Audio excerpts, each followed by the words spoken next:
नमस्कार दोस्तों, स्वागत है आप सभी का एसएससी स्मार्ट के यूट्यूब चैनल पर। तो दोस्तों, आज की इस वीडियो में हम डिस्कस करेंगे भारतीय इतिहास के कुछ महत्वपूर्ण प्रश्नों के बारे में, जो कि आने वाली प्रतियोगी परीक्षाओं में आप लोगों के लिए काफ़ी हेल्पफुल होंगे। और दोस्तों, मैं बता दूं आपको कि मैं वीडियो के अंत में आप लोगों से एक क्वेश्चन पूछता हूं, जो आप लोगों के माइंड टेस्ट के लिए होता है, जिसका राइट आंसर आपको खुद बताना होता है। तो आप लोग बिना स्किप किए हमारे इस वीडियो को अंत तक देखा कीजिए। तो चलिए दोस्तों, आ जाते हैं प्रश्नों की तरफ।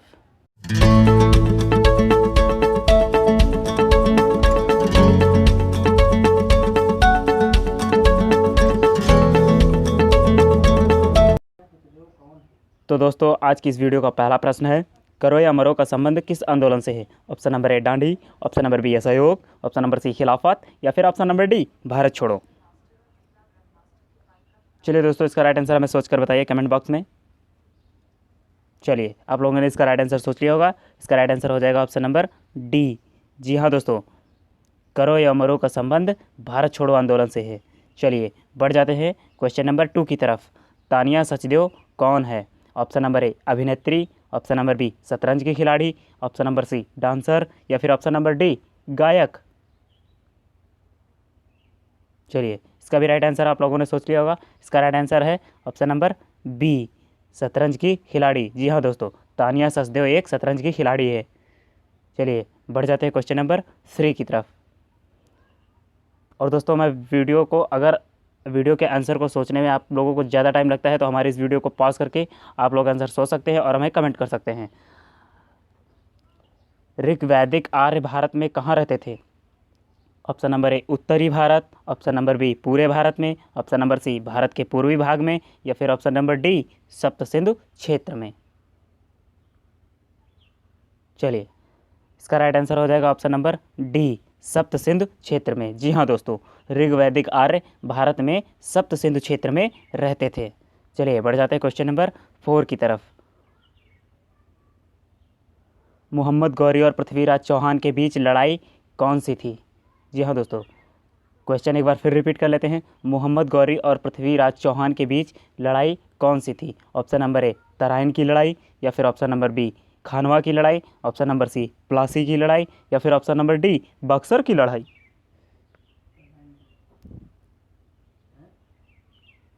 चलिए, इसका राइट आंसर हो जाएगा ऑप्शन नंबर ए तराइन की लड़ाई। जी हाँ दोस्तों, मोहम्मद गौरी और पृथ्वीराज चौहान के बीच की लड़ाई तराइन की लड़ाई थी। चलिए, बढ़ जाते हैं क्वेश्चन नंबर 5 की तरफ। महात्मा गांधी को सत्याग्रह के दौरान पहली बार कब गिरफ्तार किया गया था? जी हाँ दोस्तों, बताइए, महात्मा गांधी और सत्याग्रह के दौरान पहली बार कब गिरफ्तार किया गया था? चलिए, बताइए इसका राइट आंसर।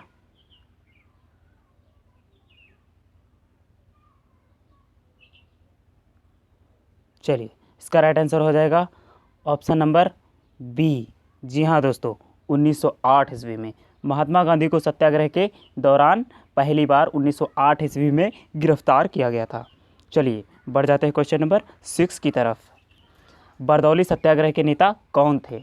बरदौली सत्याग्रह के नेता कौन थे? Option number A doctor Rajendra Prasad, option number B Pandit Jawaharlal Nehru, या फिर option number C Sardar Vallabh Bhai Patel, या फिर option number D Acharya J B Kripalani.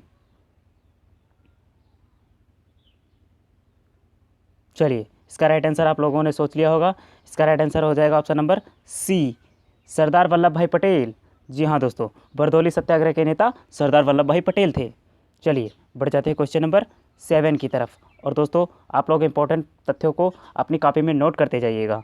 चलिए, गांधी जी का दांडी मार्च किसका हिस्सा था? जी हाँ दोस्तों, क्वेश्चन एक बार फिर रिपीट कर लेते हैं। गांधी जी का दांडी मार्च किसका हिस्सा था? ऑप्शन नंबर ए असहयोग आंदोलन, ऑप्शन नंबर बी स्वशासन लीग, ऑप्शन नंबर सी सविनय अवज्ञा आंदोलन, या फिर ऑप्शन नंबर डी भारत छोड़ो आंदोलन। चलिए, बताइए इसका राइट आंसर हमें। चलिए, आप लोगों ने इसका राइट आंसर सोच लिया होगा। इसका राइट आंसर हो जाएगा ऑप्शन नंबर सी सविनय अवज्ञा आंदोलन। जी हाँ दोस्तों, गांधी जी का दांडी मार्च सविनय अवज्ञा आंदोलन का हिस्सा था एक। चलिए, बढ़ जाते हैं क्वेश्चन नंबर 8 की तरफ। कौन से चार्टर अधिनियम द्वारा भारत के विदेश व्यापार में ईस्ट इंडिया कंपनी के एकाधिकार की समाप्ति की गई? जी हाँ दोस्तों, क्वेश्चन एक बार फिर रिपीट कर लेते हैं। कौन से चार्टर अधिनियम द्वारा भारत के विदेश व्यापार में ईस्ट इंडिया कंपनी के एकाधिकार की समाप्ति की गई? ऑप्शन नंबर ए 1853 का चार्टर अधिनियम, या फिर ऑप्शन नंबर बी 1793 का चार्टर अधिनियम, या फिर ऑप्शन नंबर सी 1813 का चार्टर अधिनियम, या फिर ऑप्शन नंबर डी 1833 का चार्टर अधिनियम। चलिए बताइए दोस्तों इसका राइट आंसर। चलिए आप लोगों ने इसका राइट आंसर सोच लिया होगा। इसका राइट आंसर हो जाएगा ऑप्शन नंबर सी 1813 का चार्टर अधिनियम। जी हाँ दोस्तों, 1813 का चार्टर अधिनियम द्वारा भारत के विदेश व्यापार में ईस्ट इंडिया कंपनी के एकाधिकार की समाप्ति कर दी गई थी। चलिए बढ़ जाते हैं क्वेश्चन नंबर 9 की तरफ। भारत में पहला अंग्रेजी समाचार पत्र किसने शुरू किया था? जी हाँ दोस्तों, बताइए। ऑप्शन नंबर ए बाल गंगाधर तिलक, या फिर option number B Raja Ram Mohan Roy, या फिर option number C J.A. Hicky, या फिर option number D lord William Bentinck. चलिए दोस्तों बताइए इसका राइट आंसर। चलिए आप लोगों ने इसका राइट आंसर सोच लिया होगा। इसका राइट आंसर हो जाएगा option number C J.A. Hicky. जी हाँ दोस्तों, भारत में पहला अंग्रेजी समाचार पत्र J.A. हिक्की ने शुरू किया था। चलिए बढ़ जाते हैं क्वेश्चन नंबर 10 की तरफ। अंतिम मुगल सम्राट कौन था? Option number A Babur, option number B Nurjahan, option number C Akbar, या फिर option number D Bahadur Shah second यानी द्वितीय। चलिए इसका राइट आंसर हो जाएगा आपका ऑप्शन नंबर डी। जी हाँ दोस्तों, बहादुर शाह द्वितीय अंतिम मुगल सम्राट बहादुर शाह द्वितीय था। चलिए बढ़ जाते हैं क्वेश्चन नंबर 11 की तरफ। भारत का प्रथम वायसराय कौन था? जी हाँ दोस्तों, option number A lord Canning, option number B lord Wellesley, option number C Robert Clive, या फिर option number D William Bentinck. चलिए दोस्तों इसका राइट आंसर हो जाएगा option number A lord Canning. Bharat का प्रथम वायसराय लॉर्ड कैनिंग था। चलिए बढ़ जाते हैं क्वेश्चन नंबर 12 की तरफ। जहाँ दोस्तों आप लोग वीडियो पॉज करके इंपॉर्टेंट तथ्यों को अपनी कॉपी में नोट करते जाइएगा। चलिए क्वेश्चन नंबर 12 है, भारत के संविधान की मसौदा समिति के अध्यक्ष कौन थे?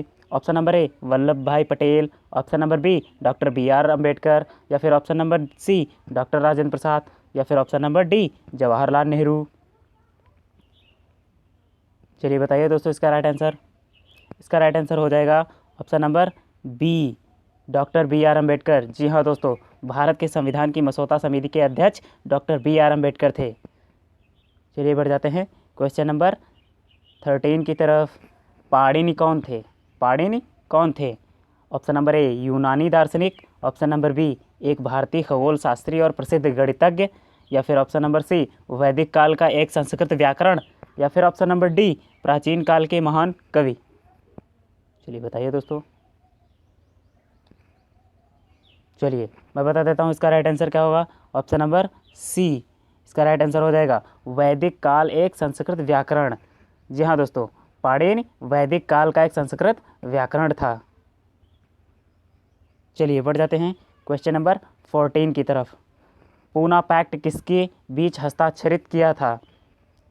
सॉरी, क्वेश्चन एक बार फिर रिपीट कर लेते हैं। पूना पैक्ट किसके बीच हस्ताक्षरित था? Option number A Gandhi ji और Lord Irwin, option number B Gandhi ji और Jinnah, option number C Gandhi ji और AC बोस, या फिर option number D Gandhi ji और अम्बेडकर। चलिए इसका राइट आंसर कमेंट कीजिए हमें। चलिए इसका राइट आंसर आप लोगों ने सोच लिया होगा। इसका राइट आंसर हो जाएगा ऑप्शन नंबर डी। जी हाँ दोस्तों, गांधी जी और अम्बेडकर, पूना पैक्ट गांधी जी और अम्बेडकर के बीच हस्ताक्षरित हुआ था। चलिए बढ़ जाते हैं क्वेश्चन नंबर 15 की तरफ। पानीपत की दूसरी लड़ाई किसके बीच लड़ी गई थी? ऑप्शन नंबर ए बाबर और Lodhi, option number B Akbar और Hemu, option number C Mughal और British, option number D Akbar और लोधी। चलिए बताइए दोस्तों। चलिए इसका राइट आंसर हो जाएगा ऑप्शन नंबर बी अकबर और हेमू। जी हाँ दोस्तों, पानीपत की जो दूसरी लड़ाई लड़ी गई थी वो अकबर और हेमू के बीच लड़ी गई थी। तो दोस्तों, जैसा कि मैंने पहले कहा था कि मैं आपके माइंड टेस्ट के लिए एक प्रश्न पूछता हूं, तो आप लोगों के लिए वो प्रश्न है, तुगलक वंश का संस्थापक कौन था? Option number A Mohammad bin Tughlaq, option number B Firoz Shah Tughlaq, option number C Ghiyasuddin Tughlaq, option number D इनमें से कोई नहीं। तो बताइए इसका राइट आंसर और हमें कमेंट बॉक्स में कमेंट कीजिए। यदि वीडियो अच्छा लगा हो तो लाइक एंड शेयर ज़रूर करें, और यदि आप इस चैनल पर नए हैं तो इस चैनल यानी SSC स्मार्ट को सब्सक्राइब कर बेल आइकन प्रेस ज़रूर करें। धन्यवाद।